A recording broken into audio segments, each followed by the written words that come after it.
Kawawang mga Pilipinong mangingisda, unti-unti nang nawawala ng hanap buhay. Hirap din kasi ang Philippine Coast Guard na samahan sila sa pangingisda oras-oras araw-araw dahil kakaunti lang ang barko ng PCG. Halos lahat din ng barko ng Bureau of Fisheries and Aquatic Resources nakadeploy na. Pero talagang mas marami ang bilang ng Chinese Coast Guard at Chinese Maritime Militia na nagtataboy sa kanila at nagpapalayas. Bumoto pa yung iba ng mga pro-China kandidato. Huwag na kayong magtataka kung sa susunod na mga taon, sobrang mamahal na ng mga isda. Pahirapan na kasi ang paghuhuli dito dahil sa pagtataboy ng China. Marami na ring mangingisdang Pilipino ang nawalan ng hanap buhay dahil dyan sa mga Chinese na yan. Base yan lahat sa pag-aaral at totoo daw yan. Ano yung naging effect ng Chinese actions sa West Philippine Sea sa fishery production ng Pilipinas? Meron ba kayong figures na available on a yearly basis?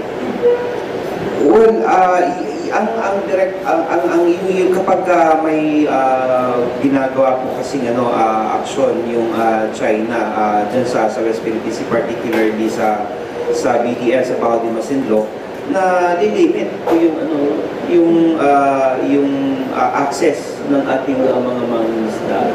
So, particularly po sa Bao de Masinloc, I cannot give a specific figure, but these actions definitely limits the access of the fisher folk, particularly in Bao de Masinloc, and ito po ay nangangahulugan ng pagkabawas din ng produksyon ng ating mga mangingisda.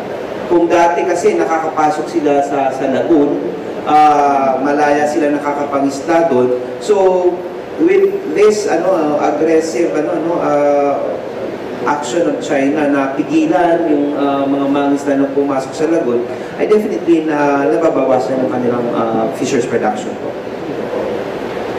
Pero kayo figure na particularly for Bao de Masinloc, wala akong maibibigay. Pero generally, kapag sinabi po kasi nating West Philippine Sea, ang computation po namin yan, lahat ng productions from Region 1, Region 4B, and Region 3. So, pero kung titingnan po natin sa datos, nag-iiba-iba naman siya. May mga panahon na tumataas ang production, may mga panahon naman na nag-decrease siya. Because we're actually referring to the whole fisheries production ng Regions 1, Region 4, and Region 3, both from commercial and municipal fisheries. Pero doon po siguro sa konteksto ninyo, ng tanong ninyo, particularly sa Bao de Masinloc, I could confidently say na nababawasan ang production ng ating mga mangingisda because of the fact na limitado na ang kanilang access. Hindi na nila nagagawa na malayang makapasok doon po sa lagoon na dati naman nagagawa nila.